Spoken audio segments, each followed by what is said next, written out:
Hi everyone, I'm Lisa Dirksen. I'm the Director of Marketing and Communications for ABC, and I'm here with Ari Copeland from Black and Veatch. We're going to be discussing diversity and inclusion in the water sector today. Ari, thanks for being here today. Oh yeah, thanks for having me. It's great. Can you give a little bit of background on what you do today for Black and Veatch, or what your career background is? Sure. So currently I work at Black and Veatch, like you said. My title is technically an operations specialist, which probably doesn't mean much to anybody. But basically I work in our water technology group. So it's a global group. So we support projects all over the world. I also do a lot of operator training connected to that, write O&M manuals that are process focused and SOPs, and really just troubleshoot plants and help on the operations side. So that's what I do now. Very fun. Mm-hmm. Yeah, and how long have you done that? So that would be about 8 years since I worked at Black and Veatch previously doing something completely different. Sure, absolutely. Yep.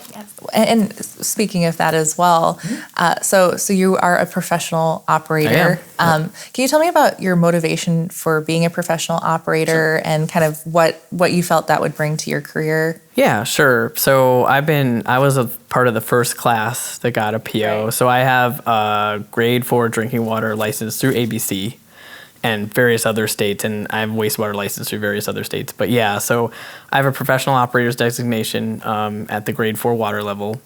And the reason I decided to get a PO was really, to elevate the profession because it deserves it.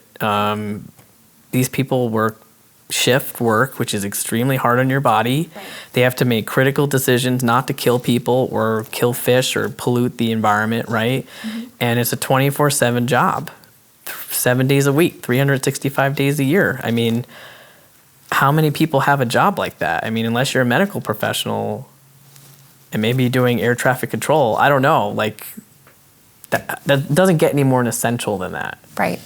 Tell me a little bit about your personal story with diversity and inclusion. I know that you're a big advocate for that through the water industry especially. Yeah, absolutely. I think I told you this, but at the association level, I'm a member of the Diversity and Membership Inclusion Committee. So that committee is by appointment only, and it's actually attached to the executive council or committee.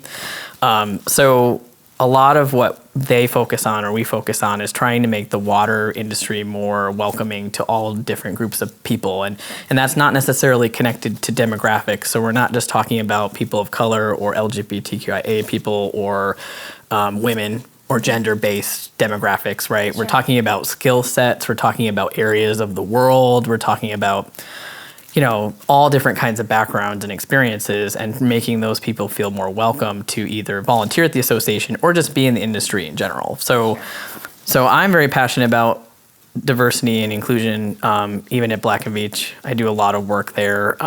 We have employee resource groups there. Oh, great, yeah. So I'm actually the chair of the Pride ERG. Mm-hmm. And that group of people is completely comprised of volunteers within Black and Veatch. They're all employees. And basically what we're trying to do is foster a safe and welcoming environment for LGBTQI people. Sure. So, and I'm a member of that community. I'm a transgender man, which means I was assigned female at birth and transitioned to male during the course of my life. Mm-hmm. I actually did it while I was working at Black and Veatch in 2011. And, that probably was when I started caring more about seeing more people. And even then, I don't think I was really comfortable. That really wasn't my focus. It was just making sure I was okay. But so I'm very passionate about making sure people that sit in our demographic, because I'm also queer. So, those two identities, I can't pick one or the other. They're just part of who I am. Okay. So many of the professionals we have fit within, that demographic of people. And then we have allies who also don't necessarily feel safe to be vocal or visible about that. So we're really trying to create a environment where both of those demographics feel safe and welcome to just be who they are. Because when you're not that way, and I know because I've got decade plus of that experience, and not saying that people made me feel I had to be that way, but there are things I experienced in this industry that definitely confirmed that if I came out, that would not be necessarily welcomed or celebrated or tolerated. So it definitely was founded on data that was fed to me. So I get why people are afraid. So that whole group just tries to have events. And I mean, I know you've seen some of them, or I think I've shared links to them with you. But we try to have events that kind of bolster like education and awareness to people that want it. So about our community, and part of, having people feel welcome is debunking a lot of assumptions that people make about people like me. Sure. So, but I mean, if you want to talk personally about me, yeah, I mean, most people ask me, when did you know this was like your reality? And those are common questions I get asked. So for some trans people, they know early in their life. Like I've had people tell me, I knew when I was 3 or 2 or whenever they had conscious memories. Sure. I didn't really know until I was probably like 23 or 24. And there's lots of reasons why for me. I often confuse gender identity and sexual orientation as the same thing, which kind of sounds weird, but people do it all the time. Sure. And so I identified as a lesbian for a really long time. So for me, it was really hard to like accept, no, I'm actually really male mentally, because that would mean leaving that identity behind. And that was something I held on to since the age of 14 until I was like probably 24 or 25 when I kind of let go of that. So it was kind of really difficult for me. But that's when I was kind of aware of that. But anybody, I've always been a trans person, even if I wasn't aware of it. It just was what it was. And people didn't talk about those things when I was growing up. I'm pushing 40, even though I don't look it. So, I grew up in the 80s and the 90s where we didn't talk about these things, and there was nobody mainstream in the media like we have now showing that in any type of positive light. Sure. So, for me, it's just like, I didn't know it was conscious and I didn't know it was possible. But as soon as I figured out it was possible, I was like, all right, I'm definitely doing this. But it makes me feel, I am who I am. So, and my experience is not indicative of all trans people. I just want to say that up front. So, absolutely. Yeah. Can we expand a little bit on, being assigned at birth as a female, you're coming out as, you said 14, right? Yeah, more or less. Yeah. So you had that series in your life, and then also your transition, obviously, later in life. So you've had kind of some different milestone moments, I would say. Yeah. So looking at back when you were 14 and that process of coming out, and how was that for you? Yeah, it was very hard, and I didn't really tell my family I was doing it until I started medically transitioning, and I actually didn't tell my employer until 2 years after I started doing it. So, sure. Which became a very fun social experiment because I obviously changed and no one really said anything. Yeah. Or I would go to client sites and they would just interchange my pronouns and I wouldn't correct them because at the time I didn't care. It didn't matter to me. I was like, all right, what do you think I am? It doesn't matter. You just use my name. It's fine. Sure. That's the space I was in. But it caused anxiety for a lot of people. Mm-hmm. So eventually, due to a situation at work, I got pulled into, my office manager's office, and she said, hey, we just want to be able to dress you like how you want to. It's not as straightforward, and you're not really forthcoming, which I get. I understand why, right. But we just like you as a person, so we just want to clarify it because it helps everybody. And I'm like, okay. So essentially, I came out in March of 2011 to work. Sure. But, at that time, I was just taking hormone replacement therapy, which allows me to look the way I do right now. It sounds like you were supported in a lot of different ways in your position as you were transitioning. Were there situations where you felt like people were confused, where you weren't supported, or any kind of challenges specifically around that? At work, not necessarily. I mean, there were people that said things behind my back in a joking way, but I can't control that and I don't care about that. And it didn't directly affect me. So, but I mean, outside of work, just, people would stare at me depending on what's, because I looked like this, but the name on my ID would just my whole name. So, you know what I mean? It was that awkward period where people are like, okay. And because doing a lot of those things is really hard and it takes a lot of money and a lot of time. I tell people, from the time I started doing this up until I still have one thing I have to change. The gender marker on my social security record is still an F. I love that how outspoken you are about diversity and inclusion and the value that it brings to organizations. If you could say one thing to an organization that's looking to ramp up their diversity and inclusion efforts, what would that be? Put money behind it, because it costs money to do it. Yeah. So, if you're working a utility, generally speaking, that means you should have full-time people that actually work and look at that through that lens. Sure. And do it in all forms, like all your communications, all of it should be inclusive.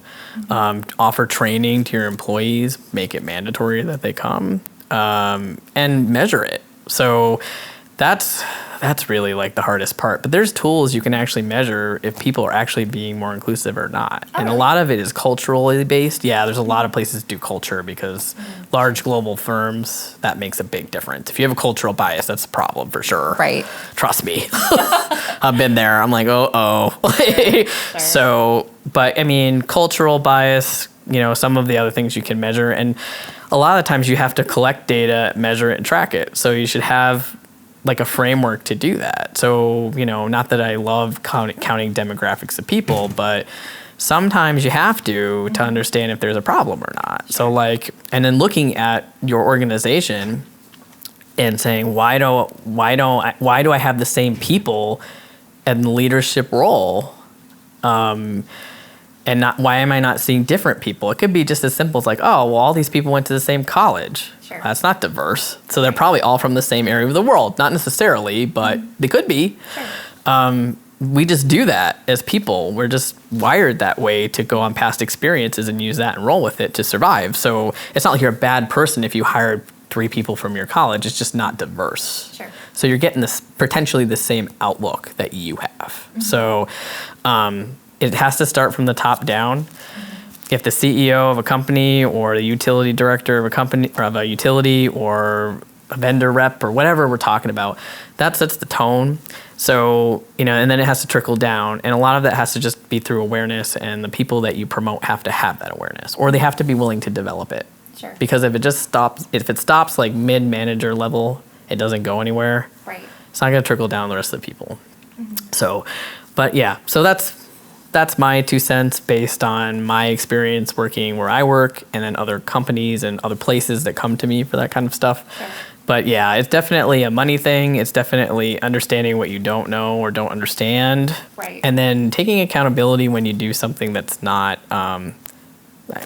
meant to be offensive. So, Absolutely. Because owning intent is great if you have good intent, and most people do. Almost all people have good intent. But if the impact you create with that intent is not positive, then that's when you have to really look and say, intent's not enough. Or what do I need to do to get the intent to cultivate the impact that I want? So a lot of that kind of thinking. And there's lots of people that understand that. So I understand it, but Yeah, right.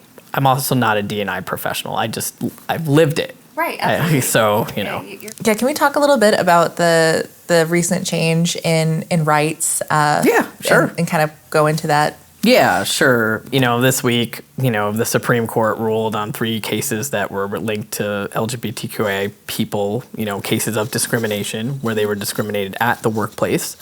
And the Supreme Court voted, I think 6-3, that federal protection does include LGBTQI people, including gay and transgender people. So people that cannot be discriminated against at work for their sexual orientation or gender identity. And now that's a federal thing. So, and we didn't have workplace protection before that. It would vary greatly from state to state. So I could in Connecticut we've had it for a while, but Connecticut's a different animal than many places, just like California. So, but I always would tell, people, I was like, my job's very special because I'll fly out of a place that's accepting, and then I'll go to another place where I don't have any protection, and then I'll look it up and I'll be like, oh, that stinks. And then I'll go to another state where I'm like, oh, well, I'm okay here. And I'm just it's very confusing and convoluted. You either have it or you don't. Right. Well, and to your point, how often do would I even think to even look at that or someone else, right? No. It's such a unique problem. Right. And I love that I'm certainly long overdue for that to be a federal ruling. It's really great that we have that now. It's really great that it exists because lots of people in my community do face that, especially trans people, for sure. We either don't get hired or be considered, or people find out and then they use that or we come out and they use that as a grounds to fire us. And before this happened, it was okay in 30 states for people to fire me and use that as a reason. So that's why, for me, it was very limiting in my career because it's scary, Yeah, absolutely. If I have to, I essentially have to out myself everywhere I go because, for one, they'll do a background check and probably come up with my previous name. And then the gender marker on my Social Security is still an F. And that's linked to employment. So if I write an M on my application and they run my stuff and it comes back as an F, it gets flagged. And then they ask. And if I don't answer in a way that, then they just say, well, you weren't honest on the application, so now we're not going to hire you. Because it says that in small print. If any of this is not correct, they'll just throw it out. So what advice would you have to someone who is in a scenario where they don't feel like they're valued for their unique perspectives? Yeah, that's a tough one. Yeah. I would say it really depends. So if you're experiencing a culture that people say unawoke things around you, that's really difficult to deal with because really at the end of the day, what happens is the emotional tax or burden now gets placed on that person. And it's not really my job necessarily to educate people about who I am and why I am the way I am. It's really the person that has the power job to do that, the ally, right, quote unquote. I feel comfortable doing it. So I always put myself in there and say, hey, what you're saying isn't really awoke. And I say it in a nice way. I say, hey, you don't know the people that are sitting around you. You're kind of making an assumption based because I look like you. Right. I don't come from that experience of life at all. And what you said is potentially hurtful. And actually, you don't mean it. That's the thing. You don't even know that you're hurting someone like me. Sure. So I feel like I care about you enough as a person, and I feel like you value what I have to say for you to take ownership of that. And then, not that I want an apology, I want you to take ownership of it and change it and don't do that anymore. Because then you'll have people be more open to you. So if that person feels comfortable to do that, great. But I get after 100 times a day that happens, my advice is that if where you work doesn't allow you to be who you are, find somewhere else to go. You either have to change it or find people to help you change it, or you have to go somewhere that's already has some level of awareness or is at least open to learning. Sure. Yeah. But or you just don't be yourself at work every day, which I hate and would never do again. But for some people, they're fine with that. So it just really comes down to how emotionally taxing it is to you as a person. Sure. It's the energy and almost the bravery of being your authentic self, right? Which is hard, I think, for everyone to be in general. But I think when you're facing an environment where it's not being received well, that adds so much pressure. Oh yeah, it kills people. Yeah. I don't sugarcoat things. Sure. It kills people, and not in the way you think. So, The Advocate, which is a magazine that's historically LGBTQI publication, they published research of, and this was 2014, so it was a while ago, but they surveyed a bunch of people all over, LGBTQI plus people all over, the country, and asked them basic questions, and they compiled the data, and they found, and then they did research about the survival rates, or at least the lifetime expectancies of those people. And they found that LGBTQI plus people who lived in unaccepting communities lived 12 years less. Wow. Yeah, you actually internalize the stress, and it actually kills you. Oh my gosh. Yeah. 12 years is a significant amount of years. Tell me about it. Yeah, it was very upsetting to read. So, for me, reading that, I'm like, oh, I'm not letting anybody take my joy away. But, I'm also a different person. I also have a lot of privilege because I'm white and I look male, and not that it's bad, but I'm not I don't have another intersectional identity like being a person of color or being a trans woman, or you know what I mean? Like that's different. And those people have a lot of struggles for sure that I don't have, for sure. Yeah. Where do you think the future of diversity and inclusion is going? Is it bright, or is there a lot of work to do? Oh yeah, there's always work to do. Yeah. I don't know. It's kind of funny you asked that, because my company just did a Conversations of Understanding piece with like a former president of the NAACP and another gentleman whose name escapes me at the moment. But with our Ebony ERG, so they're an ERG for our Black professionals and allies. So, and I'm a member of that one too. We do joint events all the time. It's really great. Yeah. But Maisha, who's the chair of that one, she's like, I think we're really on the verge of the greatest civil rights movement yet. Like, she's like, I think that all the things that are happening right now are actually going to force us to be, and she's not even just talking about George Floyd. I mean, she's talking about COVID-19. She's talking about George Floyd and all the other political things that are going on. And I hate politics. I'm just letting you know. It's not a political statement. Sure. I'm an independent. I do not like it. I don't like my identity being politicized at all. Neither do people of color, for sure. Because we're people. We're not platforms. Absolutely. So, she's like, I think we're on, because of all these things intersecting, which I think is actually a really beautiful way of looking at it. I really appreciate her. She's just very woke. It's wonderful. It's wonderful to talk to somebody that gets it. You know what I mean? Yeah, definitely. So she's like, I think because of all these things are happening together and it's impacting a large group of people globally, right, that we're going to see a lot of change. And I think that's a really positive way to look at it. So, looking at careers of people that interface with the industry, like water professionals do, or law enforcement, or firefighters, or medical profession, it doesn't matter. When you're looking at professionals or people like that if you have a bias, it can be fatal for sure. Right. Seeing progress in those arenas where a lot of those professions have been male dominated for a very long time, and I'm not saying men are the problem at all, but I'm just saying that there's a lot of work that that can be done to have those professions be more sensitive to vulnerable groups of people and not end up with someone dying. Right. And, and regardless of your opinion, if that person was a good person or not, doesn't matter, right? Right. Didn't deserve to happen. Absolutely. It shouldn't have happened. But that's where you see a really deep-rooted bias or potentially a hatred. I don't know this individual, but that could have been avoided if we actually focused on what's wrong and filter some of these people out. Mm-hmm. And I feel that way in the water industry too. I mean, we're a people business, and we have a limited pool of people to pick from. So we really have to stop. Yeah. Right.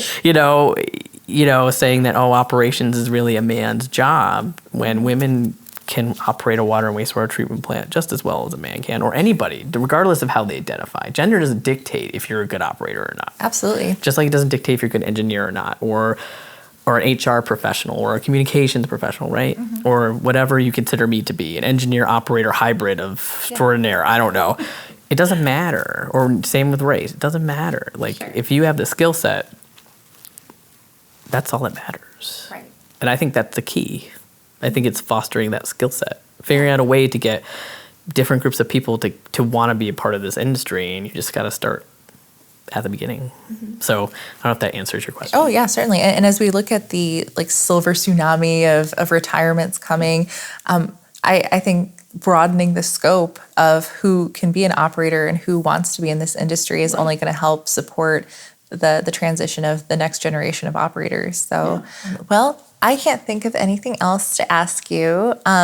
Anything from your perspective that you want to communicate, that you want to know, that you can think of? I'm just grateful for the opportunity to talk to you. I really enjoy my volunteer experience with ABC. I just really want to say, anyone that listens to this, get involved.